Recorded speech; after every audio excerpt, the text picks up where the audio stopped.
Although our name is Lucy's Retired Surfers Bar and Restaurant, there's nothing tired or retired about anything we do. Meet Me at Lucy's has been our slogan and battle cry for nearly 3 decades in New Orleans. Located in the heart of the Warehouse District, Lucy's has truly been the destination spot for nearly every occasion. Whether it's happy hour after work, before and after Saints and Pelicans games, or just a delicious bite to eat at all hours, Lucy's is the perfect place to meet up, hang out, and unwind for a great time. And while you're there, you should try one of our signature surfing cocktails, like the Shark Attack or Blue Whale. And for the truly courageous, our famous Scorpion Tequila Shot. Remember, Meet Me at Lucy's is our slogan, but don't forget to bring your favorite pooch, because our lifeguard chair is always open. The owners of the Delachaise Wine Bar on St. Charles Avenue have opened up their newest creation uptown on Maple Street called Chez Delachaise, a new local wine bistro featuring a larger menu of small and large plates, a brighter atmosphere, and full table service. Additionally, patrons can enjoy a large patio out front as well as an extensive wine list offering selections from around the world. It's Chez Delachaise, 7708 Maple Street between Carrollton and Broadway. But here's the bottom line.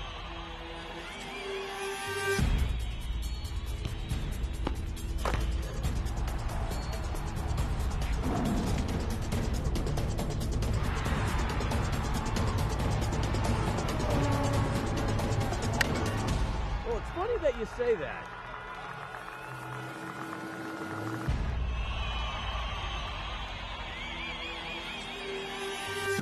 Let me tell you.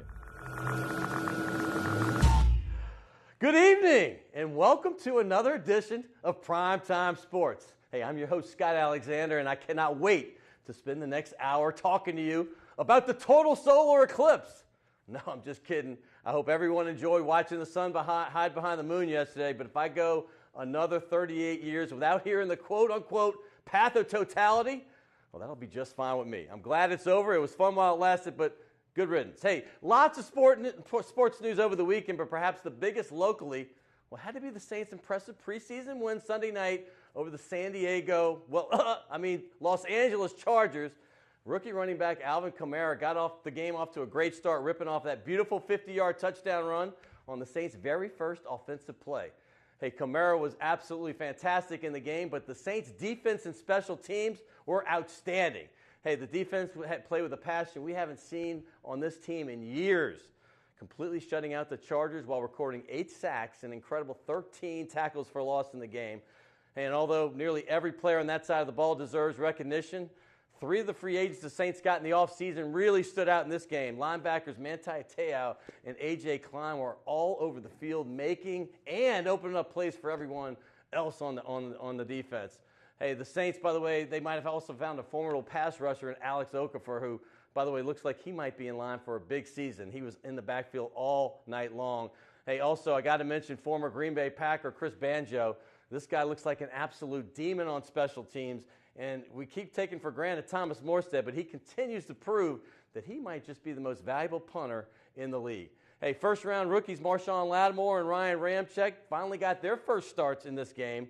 Hey, the results were a bit mixed, but their futures are extremely bright. We're going to have Lyons Yellin come on later in the show. He's going to talk about the Saints and their prospects for this upcoming season. You'll want to see that. Hey, but in other NFL news, one of my favorite players of all time officially retired this weekend, 14-year veteran Antwon Bolden, who I believe is one of the most underrated wide receivers in league history. The guy played 7 seasons with the Arizona Cardinals, 3 each with the Ravens and 49ers, before finishing his final season in Detroit last year. Hey, he signed with the Bills last month, but he finally must have realized it gets pretty cold in Buffalo in December. Hey, Bolden was always great, never a superstar, but I think that he's definitely had a Hall of Fame-worthy career. He ranks ninth all-time in NFL receptions, and his nearly 14,000 receiving yards, well, that's among the most in league history. And most importantly, this man literally caught everything thrown in his direction.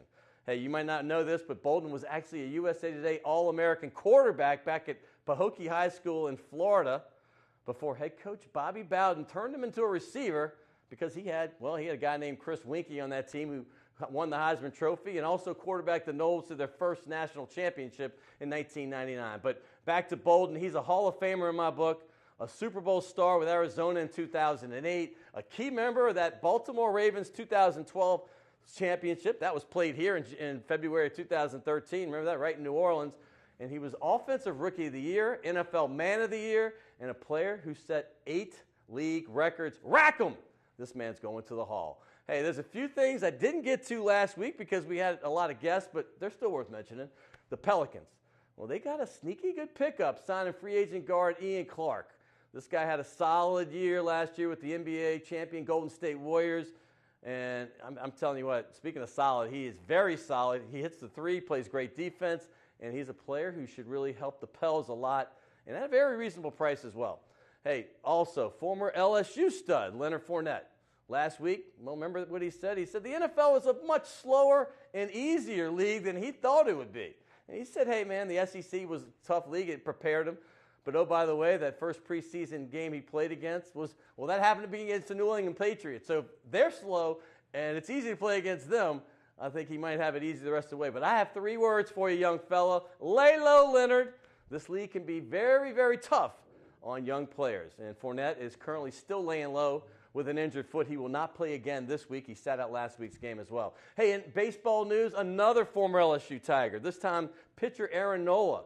How about this, man? He accomplished something for the Philadelphia Phillies that they haven't seen in 125 years. That's right.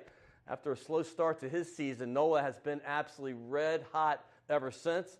Yeah, last week he gave up 5 runs against the Giants, but before that, he had pitched in 10 consecutive games, giving up just 2 runs or less in each of those games.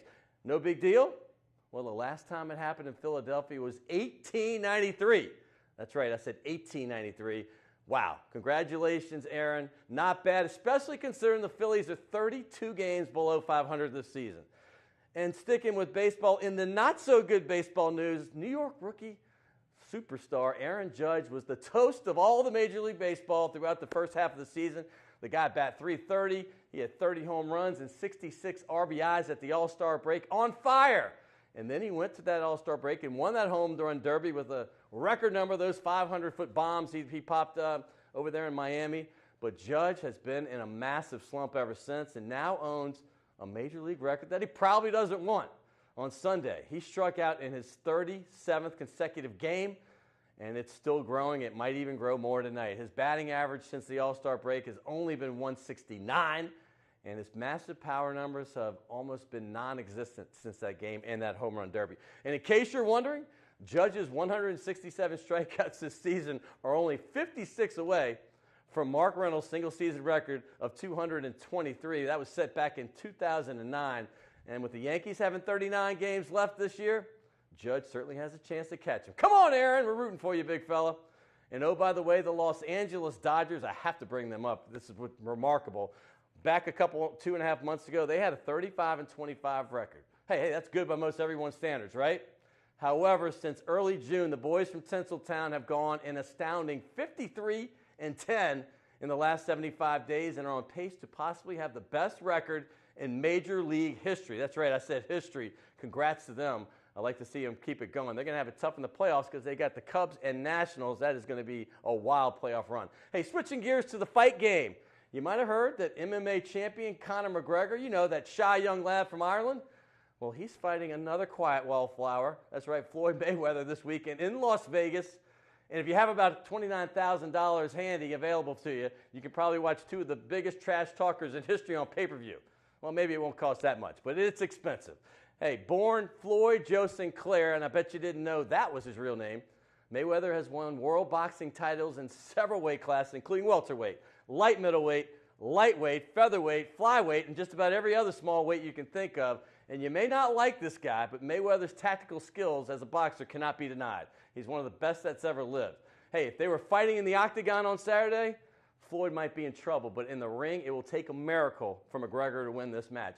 And with a victory, Mayweather will surpass the legendary Rocky Marciano as the only fighter in boxing history to reach 50 wins, unbeaten and untied. Hey, his De La Hoya fight, you might remember that back in 2007. That brought in $136 million. Just a few years ago in 2013, his Canelo fight, that netted $150 million. And the quote-unquote fight of the century recently with Pacquiao, hey, that brought in an astronomical $600 million. And you can bet that this debacle of a bout will bring in at least that much. And I'm not going to watch personally, but I have to admit, I'm very curious. I'm looking forward to seeing the highlights if they let us watch them. Hey, and much more serious news over the past week, Tulane basketball team, they suffered a major scare when they were in Barcelona and terror struck yet again. The Green Wave Hoop Squad, well, they were over there in Spain playing exhibition games at the same time that these cowardly terrorists decided once again to take innocent lives. And prayers to all the families of those wounded and killed, and as well as many prayers of thanks for protecting the Tulane players, coaches, and staff members. And back to lighter news. Tonight, I'm proud to announce that I have the voice of the LSU Tigers, that's right, Chris Blair, back on the show, as well as former Tiger National Championship defensive lineman Marlon Faber. He's going to be live in studio to talk about the Bayou Bengals' first game of the season against BYU, and that's just in less than 2 weeks. And they're also going to talk about the Tigers' prospects for the upcoming season as well. And speaking of them, the AP poll officially came out, and LSU was ranked number 13 for the 17th consecutive season. They are ranked 14 or above, and that's pretty much where they expected to be this season. Recently, they were also voted as the 12th ranked team in the coaches poll. You might remember that. 5 other SEC teams, they always seem to have a bunch of them, in the AP top 25. They include Bama at number 1, Auburn, but also in the West is 12th, and Georgia and Florida are right behind LSU.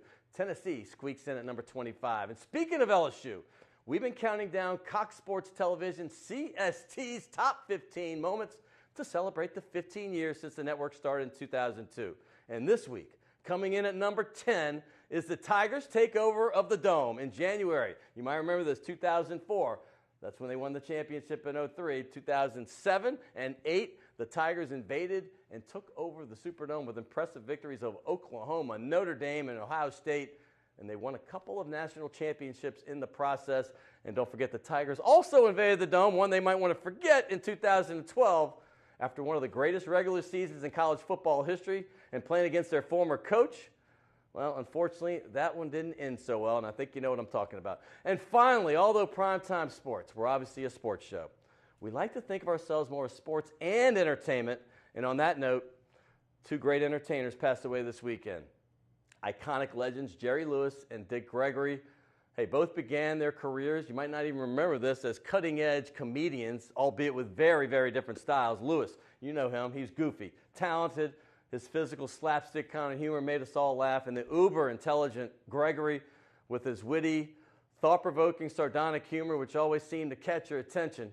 Well, despite their similar starts in the stand-up comedy world, both Lewis and Gregory made their marks in this world for doing so much good for others on this planet. I'm going to tell you this, they both should be admired. Lewis, with his nearly half-century of Labor Day telethons, raising nearly $3 billion, that's right, $1 billion, for muscular dystrophy and other charitable causes. And of course, Gregory's incredible work with Dr. Martin Luther King as one of the most respected civil rights activists in the world. Hey, if you're under 40, you probably missed Jerry Lewis's shows with the great Dean Martin, or possibly Dick Gregory hanging out with Muhammad Ali and many other greats, but trust me on this one. Both these guys were solid gold and should always be remembered that way. Rest in peace, Jerry and Dick. We will certainly miss you.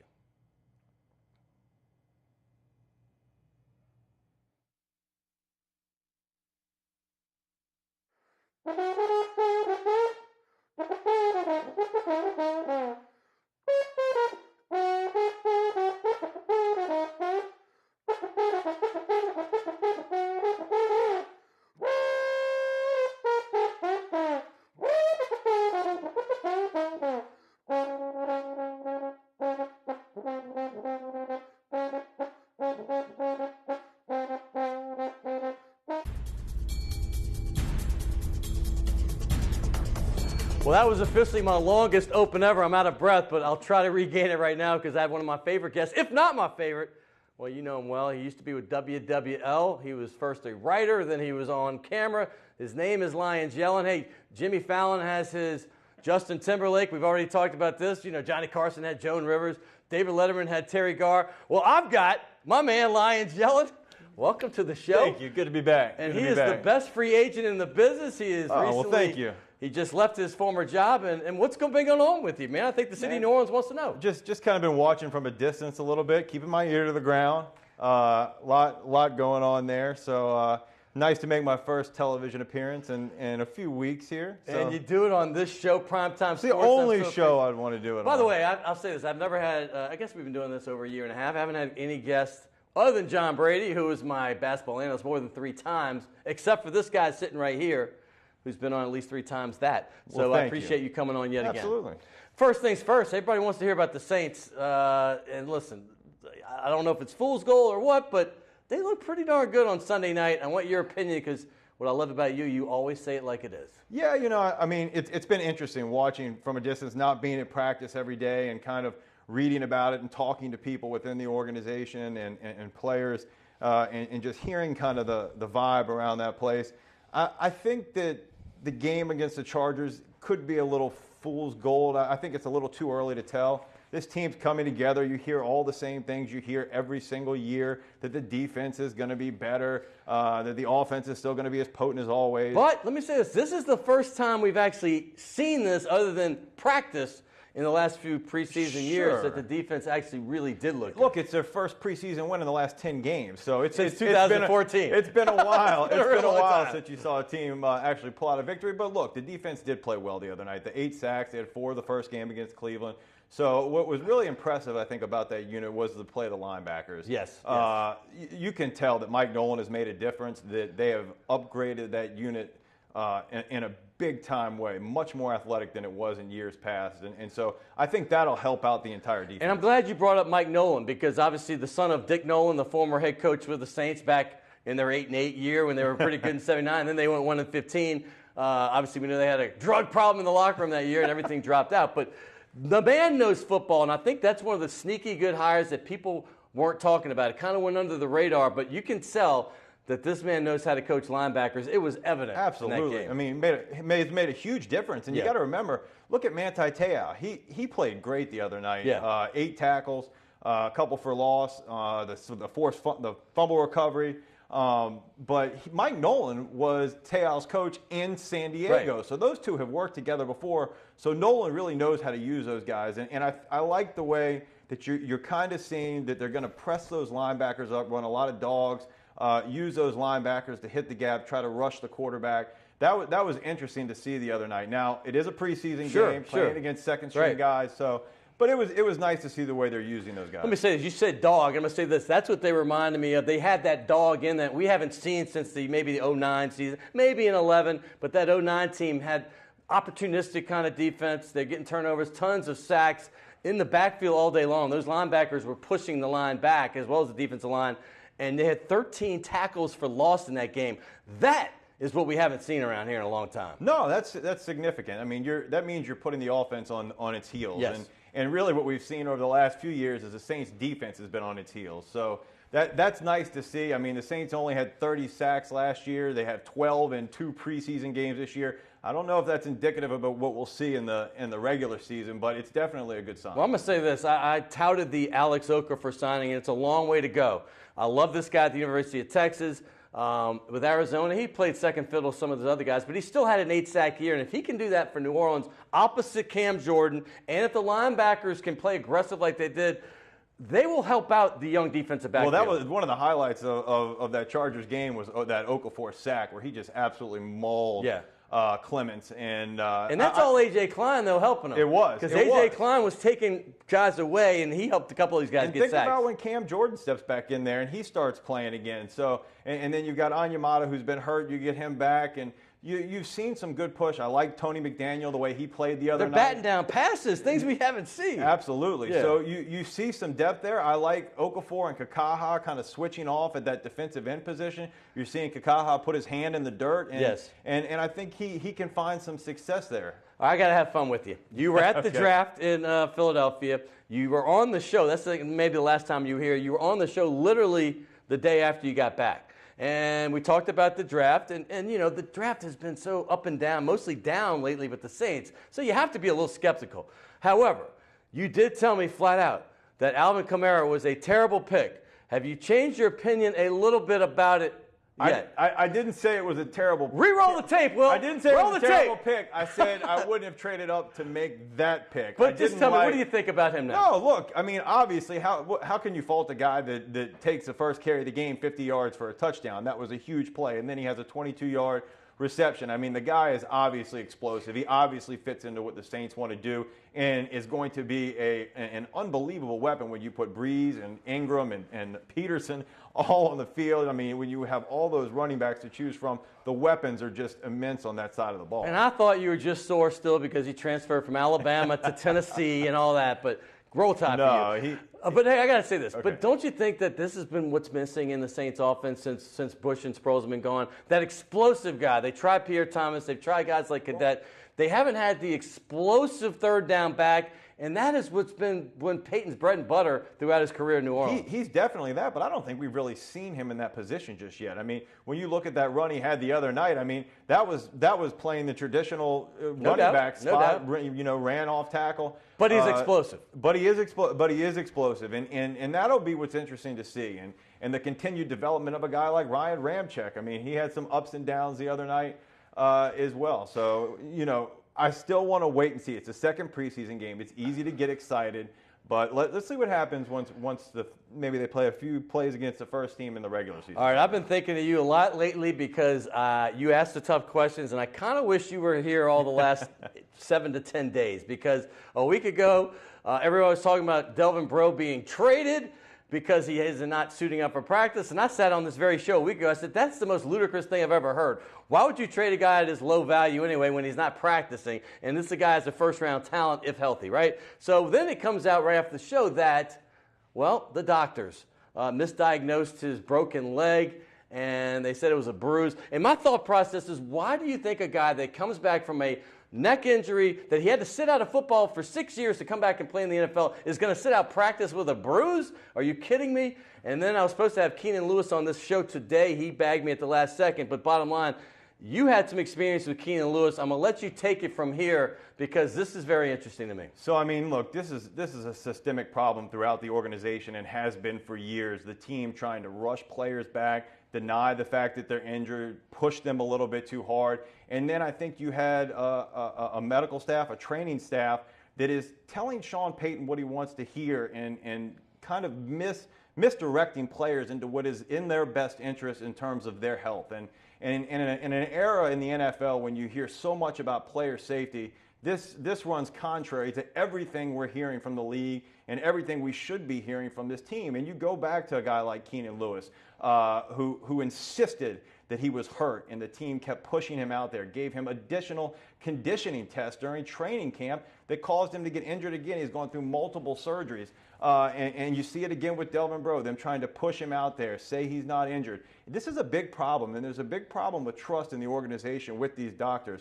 Obviously, Sean Payton took it out on Misty Surrey and Derek Jones firing the two orthopods from Ochsner, but I think it's bigger than that. You have to have people that the players trust, and the big-time players, they really don't trust these guys, and I don't think that's really enough. My first question was, who was the radiologist that read the study and misdiagnosed it? Not the orthopod that's in charge of doing the surgery and examining him after the radiologist. But there's several layers of this. There's a lot of questions. Spoken from the true son of a doctor. So he knows. I would not have known to think about the radiologist that looked at it. But bottom line, you're right. There's a lot of people at fault. And I'm not putting blame on the Saints, on Peyton or anybody else or the doctors, because I don't know where it comes from. But we know it's a problem here in New Orleans. It is, and look, I think this is a late reaction to it, and now they're scrambling to hire new doctors, and you know, that's good. It's kind of questionable that they're going to allow Misty Surrey to stay on with the Pelicans, right, after he gets fired from the Saints. That's him right there with Breaux right there in that same picture, right? Yeah, that doesn't make any sense whatsoever. So Dr. John Amos, he's in charge of the medical staff with the Saints. He handles the medical side. There's a surgical side as well. So they're looking for replacements right now. And look, there's some very talented orthopods in this city, some that have trained under James Andrews. So they have some options out there. Whether or not they choose to go in that direction or not, I know they're still debating. And I know that Sean Payton blew up blew up during the meeting at his entire training staff last week. You mentioned John Amos. So he was my year. Played against him all through high school, every sport. He's a fine fantastic man, doctor, and he was a great athlete himself. But you know what? And I love John Amos. I'm not certainly not getting on him. No, he's a fantastic doctor. Right, He really is. As far as you, let's go before we go. What's next for Lyons Yellin? I don't know. We'll see. What do you want to do? Kind of just doing a lot of reading right now, getting back to that. Something I missed when you're on television every day. You don't have a lot of time to kind of look back at things and history and stuff like that. So just taking a little time to do that and watch things from a distance. I watch a lot of history. I read a lot of history. I can give you some free passes to the World War II Museum. No, I'm just kidding about that part. I do have a gift certificate for you. Oh, thank you. Go enjoy Shays de la Shays. It is right there. I think you know. I've been saving these up so I can use them all at once. You're just going to have a big banquet, right? Yeah, I'm going to have a big party. All right, we'll close the place down. Hey, I got $8,000 worth. No, thank you, Lyons. Absolutely. I appreciate you. It's always good to see you, and thank you for coming on. Thank you for having me. That is Lyons Yellin. We have a great show. Don't forget, coming up next, I'm going to talk LSU and Saints. That's going to be with former LSU great who also happened to be on the New Orleans Saints during their Super Bowl time. His name is Marlon Faber. He's got a national championship as a defensive lineman for the LSU Tigers, as well as the voice of the Tigers, the guy that replaced Jim Hawthorne, who had been in the job for 35 years. He came in last year and has done a bang-up job. His name is Chris Blair, and we're going to talk LSU football with him at the end. This is LSU Saints football all show long. Stay tuned for more Primetime Sports. Crescent City Steakhouse, a true neighborhood restaurant operated by the Vojkovic family since 1934, is the oldest steakhouse in the city of New Orleans. Serving only hand-cut, prime-aged, corn-fed beef for over 80 years, Crescent City Steakhouse has become a dining destination for both die-hard locals and adventurous travelers who seek traditional, timeless New Orleans cuisine. Crescent City Steakhouse, 1001 North Broad, on the corner of St. Philip, in the heart of New Orleans. Rock and roll will never die. It's old New Orleans, my oh my. Come on, baby, let's go rock and roll at the city lane. All night, let's roll, let's rock and roll. Baby, do the rock and roll. At the mid-city lanes, the home of rock and roll. Although our name is Lucy's Retired Surfers Bar and Restaurant, there's nothing tired or retired about anything we do. Meet Me at Lucy's has been our slogan and battle cry for nearly 3 decades in New Orleans. Located in the heart of the Warehouse District, Lucy's has truly been the destination spot for nearly every occasion. Whether it's happy hour after work, before and after Saints and Pelicans games, or just a delicious bite to eat at all hours, Lucy's is the perfect place to meet up, hang out, and unwind for a great time. And while you're there, you should try one of our signature surfing cocktails, like the Shark Attack or Blue Whale. And for the truly courageous, our famous Scorpion Tequila Shot. Remember, Meet Me at Lucy's is our slogan, but don't forget to bring your favorite pooch, because our lifeguard chair is always open.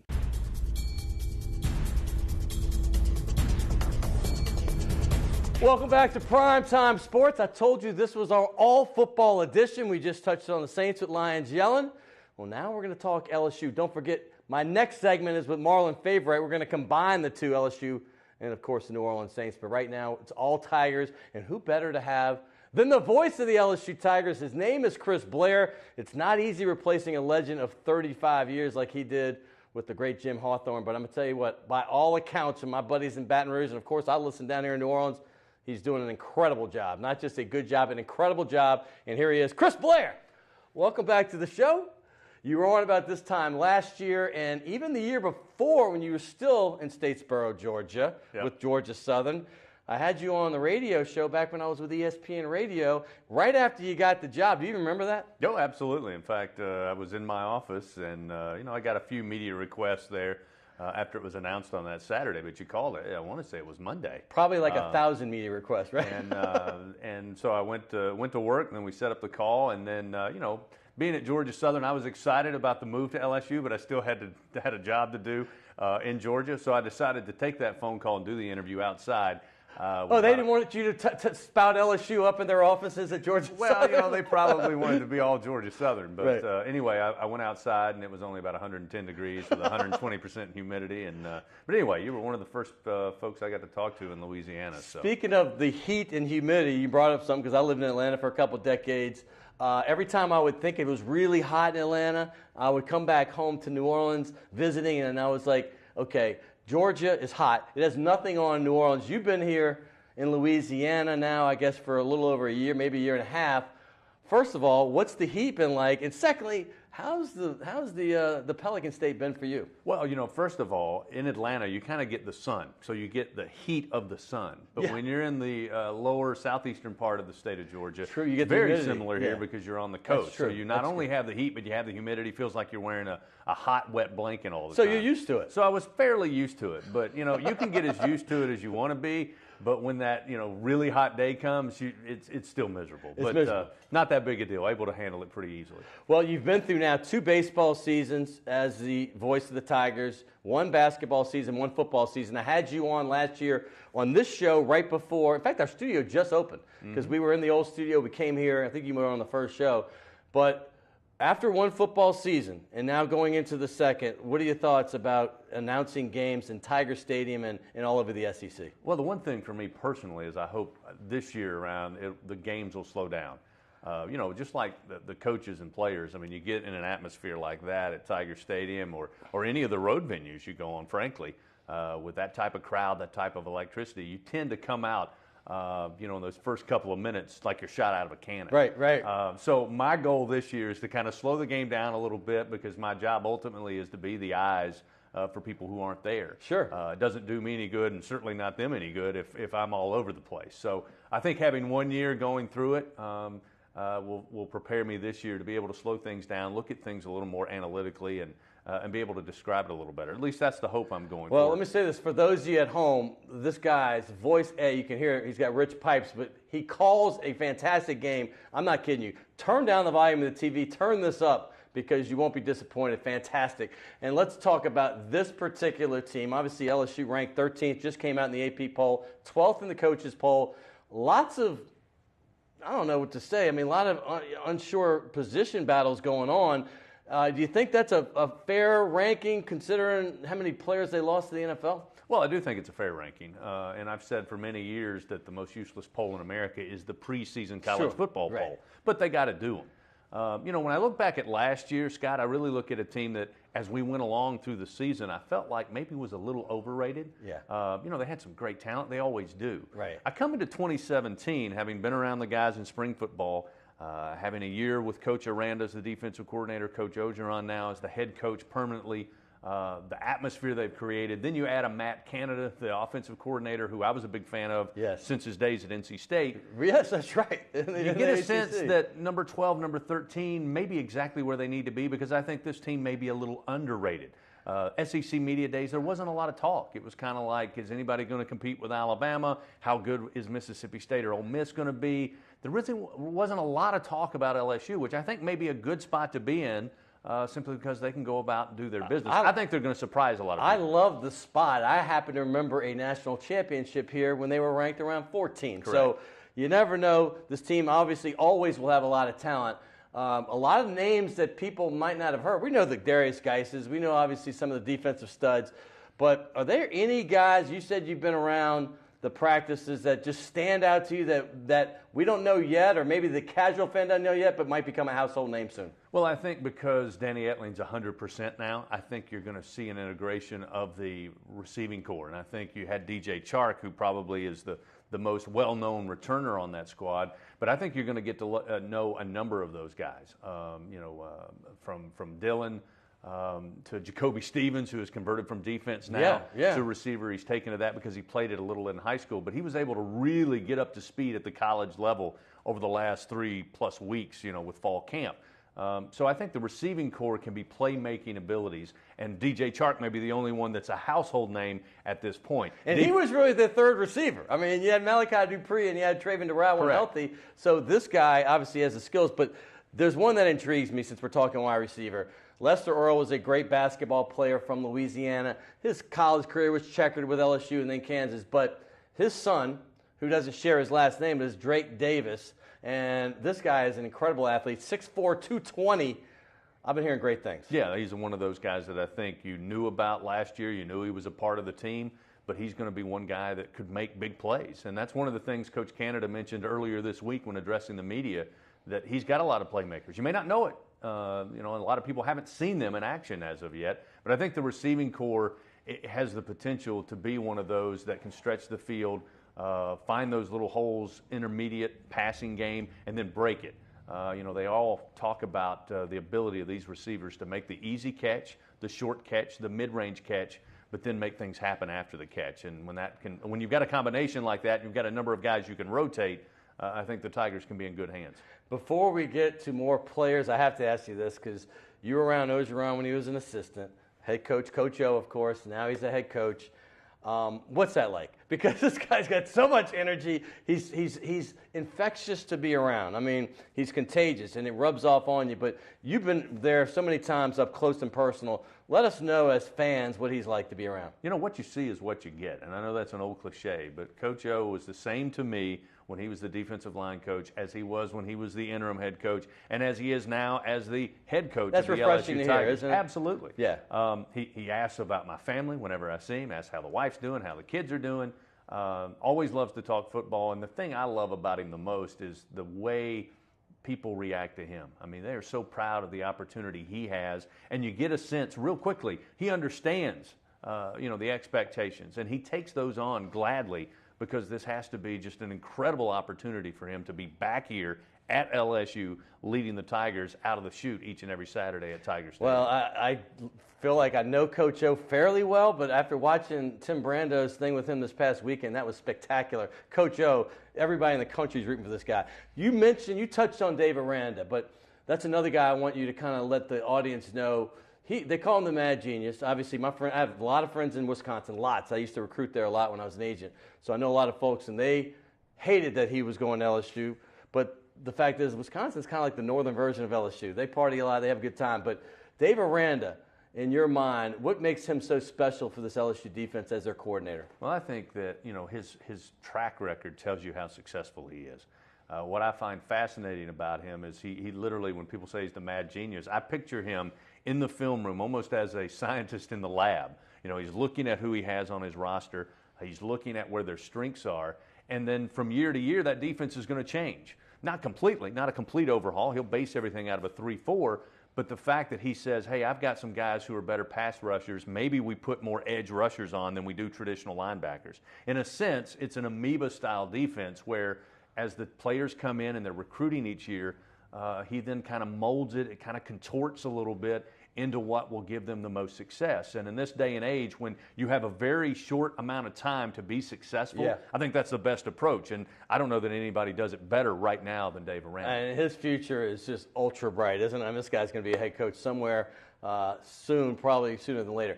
I got to bring up the Canada influence. Matt Canada, the offensive coordinator, he's got a weapon in Darius Geis. By the way, he had some great players at Pitt. James Conner was a great running back. I follow the ACC still pretty close. But he became just an all-around versatile back under Canada. What can he do with Darius Geis here at LSU that LSU hasn't seen yet from him? Well, one of the things that stood out to me that Canada said, their first conversation, he and Geis, was about Geis mastering pass protect. So the first thing out of his mouth was, Coach, I want to be the best pass protector in the country. Wow. For a guy that can rack up yards and touchdowns. Oh, by the way, he set an LSU record single season, 275 or so, right? Yeah, I mean, so for him to ask that, number one, Matt Canada is excited about having that guy in the backfield. Sure.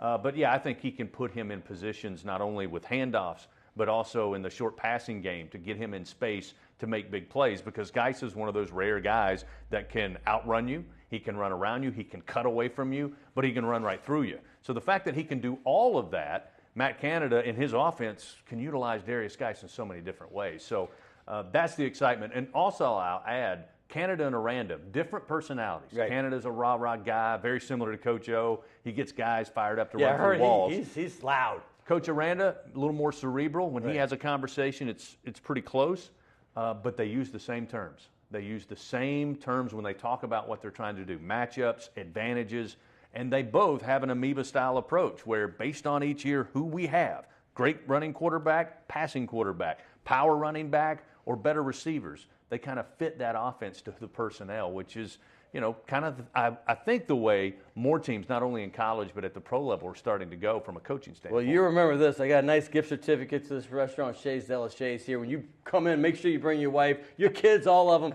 You've signed one of the balls, but I can't read your signature. So as you sign this one next to your basketball guy, Will Wade, I want you to tell me two things. Should we be worrying about the lack of depth on the offensive line and that defense? Will they be able to replace all those great defensive players, particularly at linebacker, where they had the run of Quan Alexander? Obviously, you had Debo Jones. Then you had great Duke Riley's great year. Can Donnie Alexander step in and be the next guy? But those two things as you close. Well, quickly, I'll say it's going to be a team of rotations. I get the sense that in the linebacking, you're not going to have 2 staples or 3 staples. I think you're going to see a steady rush of rotating linebackers with different skill sets and different experience levels. So I think we're all going to have to get used to that. There's going to be a number of positions, offensive line's another.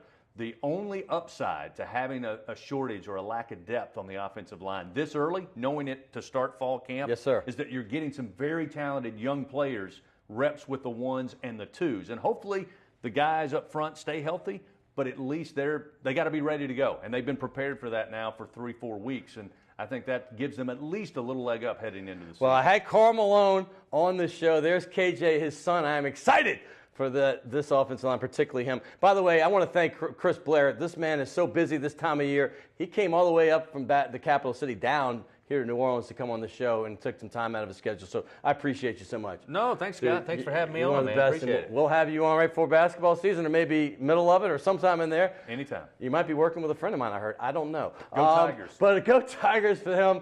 Hey, we're going to keep on the Tiger theme, but also get back to a little Saints, because my next guest is one of my all-time favorite people on this entire planet. His name is Marlon Faber, former LSU star, and he's going to be right here again on Primetime Sports.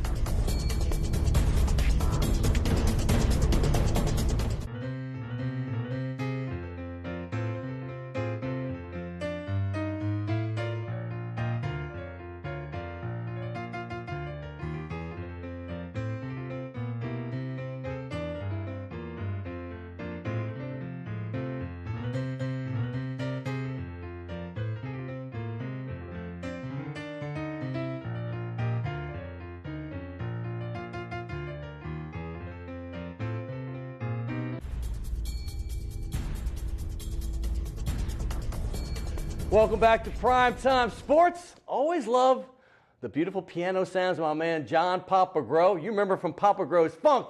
He jams all the time. He's one of our local gyms we have here in New Orleans. Speaking of local gyms and a big papa, well, my next guest is one of my favorite guys of all time. We met 3 years ago. We used to call the Cox 4 CST High School Game of the Week on television, and we've had a strong friendship ever since. Hey, this guy was a national champion at LSU. And then he obviously went on to some NFL time. He played with like 12 to 25 different teams at different times. But he is now with ESPN Radio New Orleans. And he does so many things. And first of all, welcome to the show, Marlon Faber. But I don't know, but a little birdie says you might have some other things pretty big cooking in the hopper. Oh, whoa. Okay, we'll keep it low until things are announced. But look for big things coming from this guy. But I do remember... obviously, calling those games, we had such fun that year calling those high school games. Oh, yeah, we had a great time. But that's not the first time we actually spoke. That's the first time we met. In person? In person. The first time we spoke was back when I was in high school. And you were back in the early 2000s. Early 2000. I forgot all about that. That's right. Come down to signing day. That's right. I was in Atlanta, and I featured the top high school players across the country. It was more of a college football recruiting show. But I remember on the phone thinking, you're talking to people and some are shy. This dude was not shy. I heard before he was the rapper also, and I'm like, that makes sense. But let's start talking. We're going to get to, obviously, LSU. I want to talk about them, but I got to talk Saints first with you. You're a great defensive player. You had some time with the Saints, obviously during their Super Bowl run. Were you impressed with what you saw on Sunday night from that defense? I was very impressed. I think their front seven is coming in their developing. As you see guys rallying around the ball, Robinson and Teo, and impressively off the edge as well. Of course, with Darryl Tapp rotating in with Okafor, and looking forward to seeing that unit come together this next preseason game. I mean, do you think they can maintain? Because listen, they've had a lot of injuries on the defense. and if they can stay healthy, what's your thought? Because that was an aggressive defense. I know it's preseason. I want to temper it. But you even haven't seen this in any games, much less preseason or regular, in the last several years. Right. If you go back historically, look at the Saints in the last few years, they hadn't really won any preseason games like that. I think last year they lost all preseason games. So there is some initiative in preseason games, and the fact that these guys have been in training camp for the last few weeks, and you're seeing that energy on the field. Obviously, new players, young guys stepping up. It's going to be exciting. I'm interested in seeing how they look this season. Marlon, I've had a question for you that I've been wanting to ask you for 3 years. You played 2 years for Shaw under the great Hank Tierney, of course, across the river. You played 2 more years for West Jeff, and you're a proud member of the other side of the river. So my question is the West Bank truly the best bank? Hello, somebody. You best believe West Bank's the best bank. They're not going to lie to you. West Bank pride. I opened up that can of worms, and I knew he'd step right in the door. No, you're a West Banker through and through. I know you love your pride. I mean, listen, there's only about 4 of you that are that proud, Keenan Lewis being another one. Yeah. You guys love that side of the river. But you guys also put out a lot of players to the LSU Tigers and, of course, other schools as well. Let's talk about your Tigers. I mean, they won a championship right before you got there in 2003. You were part of a 2007 national championship team. Those teams weren't highly ranked. This one's coming in kind of sneaky under the radar at 12 and 13 in the 2 polls.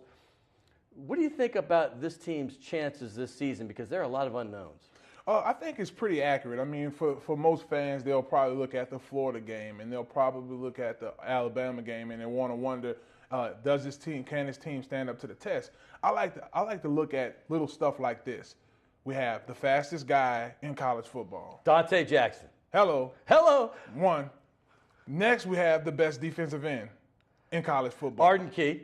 And we have the best running back in college football. Is his name Darius Geist? So those guys are practicing every day. So great players make good players even better. That's why iron sharpens iron. So I really feel like this team has a lot of potential.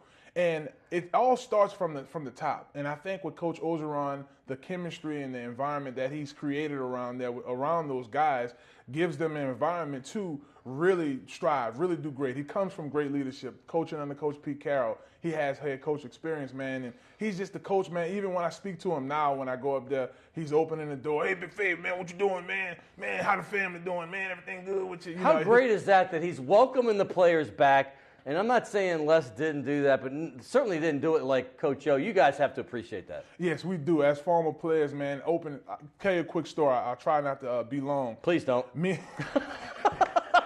I'm running out of time, but go ahead. Yeah, but me and Skylar Green, we went out there just to check on the team last football season.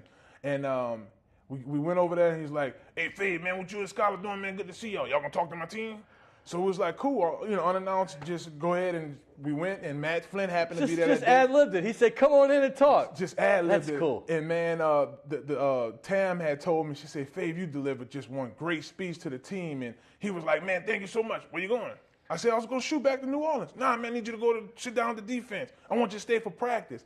And I'm like, that is incredible. That's very incredible. And I'm like, man, it felt good for me as a former player to, give insight to the younger guys, to the players that's there now. And I think that type of chemistry, that type of environment around those kids will really, really have them do well this year. I'm glad I gave you the time to tell that story. Yep. No, that's a great one, because that should warm the heart of every LSU fan that he's bringing the alumni in, the rich tradition of LSU. I've got to bring up, I saved this for you. I had Chris Blair just on the show, the voice of the Tigers, but I didn't ask him about your position, defensive line. We all know that that's the most important position in football, correct? Absolutely. I'm not going to say it any other way. Second is the offensive line. You already mentioned the guy on the end, Arden Key. I mean, he might be a top 5 pick in next year's NFL draft. But the inside guys, Christian Locketer is coming back from missing an entire year. He's wearing number 18. Greg Gilmore, you got Frank Herron. Can these guys give the push necessary to win games in the SEC? I think so. For experience, you have 2 redshirt seniors. Yeah. In Christian Locketer and Frank Herron. So these guys they're going to be on the edge. So it's a unique defense that they're running there now. When I was at LSU, we didn't run a 3-4. Now I played on a few NFL teams, Washington Redskins and of course Buffalo, where we ran that defense. It sets up for the defensive line the interior guys to be successful. When you're running a true two gap, and of course they'll do some one gap situations as well, just depending on the game planning, it really sets your line up to be successful. So I think that with the exception of, the youth, I mean, I really like Gilmore. I think he's a set nose. You can move Christian in that nose if need be, if you need depth, because I know with Tyler Sylvan having to sit out for the year, they're going to need depth. So I think they're going to look really good up front. I got to ask you one thing before, because defense, I didn't get to this. LSU has had so many great safeties. Obviously, Eric Reed, Jamal Adams. Just top-notch guys. Well, they have to replace two of them.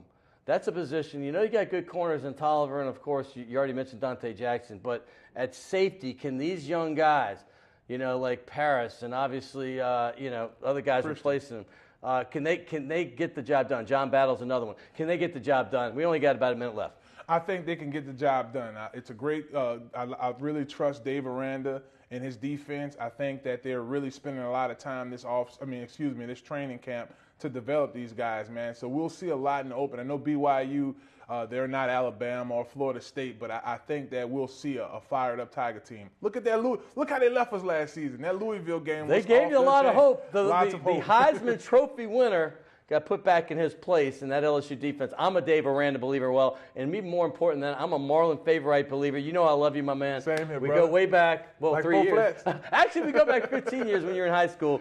Enjoy that gift certificate. We stepped up the ante for you on this one. Hello, somebody. I think Miss Favorite's going to like this. Yes, sir. Yes, sir. Tanisha. There we go. Bring it on. Hey, I got to thank everybody. What a great show. By the way, I have a brand new intern, Peter Drennan. Great job. But it's the producer, Will Hill. Man, I can't thank Christy enough. She did the great job today. Jay Smooth. I got to thank my man Kenny Juno, the Redhead Tsunami, and everybody at WLAE and CST. We love you, baby. Next week, stay tuned for more Primetime Sports. Although our name is Lucy's Retired Surfers Bar and Restaurant, there's nothing tired or retired about anything we do. Meet Me at Lucy's has been our slogan and battle cry for nearly 3 decades in New Orleans. Located in the heart of the Warehouse District, Lucy's has truly been the destination spot for nearly every occasion. Whether it's happy hour after work, before and after Saints and Pelicans games, or just a delicious bite to eat at all hours, Lucy's is the perfect place to meet up, hang out, and unwind for a great time. And while you're there, you should try one of our signature surfing cocktails, like the Shark Attack or Blue Whale. And for the truly courageous, our famous Scorpion Tequila Shot. Remember, Meet Me at Lucy's is our slogan, but don't forget to bring your favorite pooch, because our lifeguard chair is always open.